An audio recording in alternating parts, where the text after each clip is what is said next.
Batman vs. Superman. Who wins? The Batman with the Doomsday virus. This is a part of Dark Knights. Evil Batmen from the Dark Multiverse have come into Earth Prime to battle against the Justice League and end all of the entire universe. They're trying to stop it all. If you want to know more about that storyline, click the link down below to go to our Dark Knights Metal playlist where you can see the entire story as it unfolds. But today we're going to be covering Devastator, Batman with the Doomsday virus, how he came to be, and what he's doing on Earth Prime.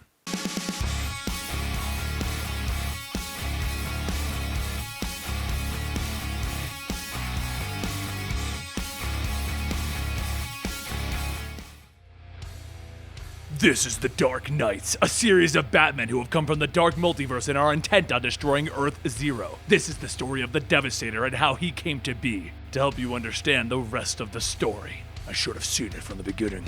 I should have seen through the bright colors, those friendly eyes, the Boy Scout grin. I should have known what you were doing to me and what you were doing to all of us. You told us all to love each other, to tear down the walls that kept us from trusting each other. We wanted to believe you. We wanted, more than anything, to believe that the strongest man in the world was there to save us, that we could let go of our fear and hope again. And then we see in the snow the Devastator, a version of Batman that's been injected with the Doomsday virus, and right now he has crushed Firestorm, Wally West, and both Simon Baz and Jessica Cruz. As the Devastator is crushing Lobo, he continues to think back on his thoughts of Superman. Because while everyone thought Superman was hope, they were wrong. I remind myself that this isn't my world, our world, but I see the same echoes everywhere I look. Barbados tasked me with a crucial mission, to retrieve the cosmic tuning fork underneath the Fortress of Solitude and bring it to Gotham City. If you're just now joining us, Barbados is the being that started the incursion of the Dark Multiverse into the proper DC universe. He's leading the invasion, and the tuning fork is a device that Batman held that allows people to go into the multiverse. The heroes came here to stop Devastator, treating the Fortress of Solitude, the location of the tuning fork, like it was hallowed ground. But Devastator took them all down one by one. Now, with only Lobo standing, he takes a swing, telling the Devastator, "I'd hate to see what your Robin looks like. You don't impress me, Lobo. You depress me. On my world, you are one of the most fiercely independent and dangerous beings in the universe, and here you stand, with compassionate fools." The Devastator throws the hook into Lobo's chest and he begins to spin him around over his head. "The rot goes deep in this sick, sad world, doesn't it? I'm here to burn it out of you." And he throws Lobo into the sun. Hope is like a virus, Clark. It forces people to let their guards down. It blinds them until they can't fight back anymore. But this isn't the first place the Devastator went. He went to Metropolis the day before this, where he ran into Lois Lane of the Daily Planet. He shook her hand with the intention of spreading something known as the Doomsday virus, which infects and changes people into Doomsday monsters. Lois looked at Bruce as he was changing into Doomsday and asked him, what did he do on his world? He replied as Devastator, telling her, "I made it so that he can never hurt me again. I need you to listen to me, Lois. I wanted to do what I never could on my world. I wanted to save you from him."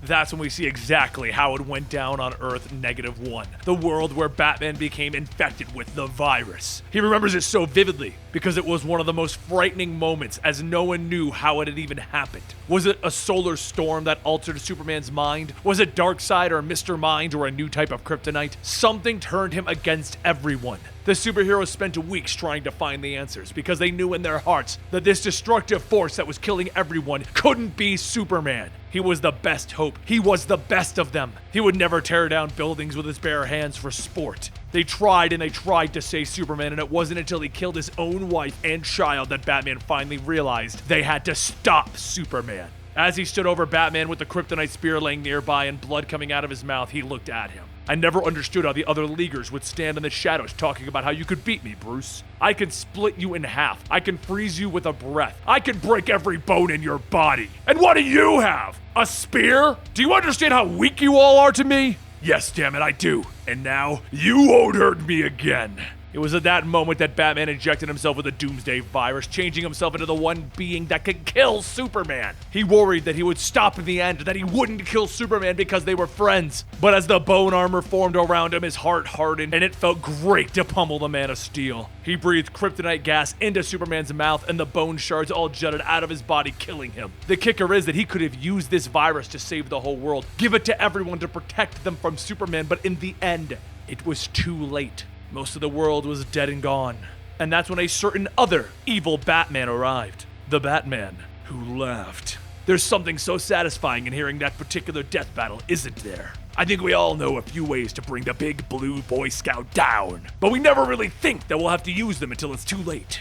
You're from a broken planet that was never meant to be, but I want to give you a second chance. This whole place, it's going to crumble away into cosmic nothing in the next few minutes. What if I told you that there's a world where everyone still loves and trusts Superman, where they think that he's going to save the day no matter what happens? And what if I said to you, the great big plan meant showing everyone what he really is? Back on Earth Zero in the current day, the Doomsday virus is beginning to jump from person to person in Metropolis. Then Supergirl, Superwoman, and Guardian all arrive. Supergirl looks at this Doomsday Batman, telling him, "I don't know what you are, but you're in Superman territory." He responds by throwing Supergirl into Superwoman, and the battle begins, but Lois takes this chance to run back to her apartment that her, Clark, and John all live in. She has a son to think about. She shows up with a hoodie to hide her face as she is changing into a Doomsday Lois, and she sees him watching the battle with the Super Family and Doomsday. But before he can jump in, she tells him to go into the room in the back. It's their panic room, and it will seal so tight that Superman himself can't even get in. And then she locks herself on the outside of it. All of Metropolis is turning into Doomsday, and so is she. Superman will hurt no one again. And so this brings us back to the Fortress of Solitude, where Devastator has destroyed everyone protecting it, and he's walked in. He picks up the tuning fork, jumping into the sky, moving it to Gotham, where the next stage of Barbatos' plan can begin. The very foundation of reality is about to be torn asunder and be broken. Because of the Dark Knight's worlds are doomed, so should this world. It should be broken. Out in the dark multiverse sits all of the Supermen that Barbatos has conquered, all pinned to his device to allow the multiverse to be broken. And at the end, I hope you understand the truth, Clark. I hope you somehow hear my voice from your prison in the heart of the dark multiverse. I hope you feel my hate, because you did this, like you did it to my world, like you do it to every world. You made them believe. You fooled them into thinking that you would always be there for them, to save them, to lift them up, to make them better. And that belief is exactly what will drag your entire world into devastation. And there you have it, the conclusion to Devastator's origin. Now, next week we're going to be bringing you Bats Out of Hell. That is all of the Justice League members fighting these evil Batmen. It is awesome. It is epic. And if you want to know when that goes live next Wednesday, subscribe to the channel and click the little bell button so that you get a notification. Also, don't forget you can follow me on Twitter, where I'll send out single tweet reviews as I read comic books at Comicstorian. When I read the book, I put an image up and I tell you what I thought of that book. That's the best way to find out my opinions on your favorite comics. Check out the Dark Knight Metal playlist right over here, a Batman playlist on this side, and don't forget, Justice League the movie comes out. Things are gonna be epic this weekend. Subscribe to find it all out.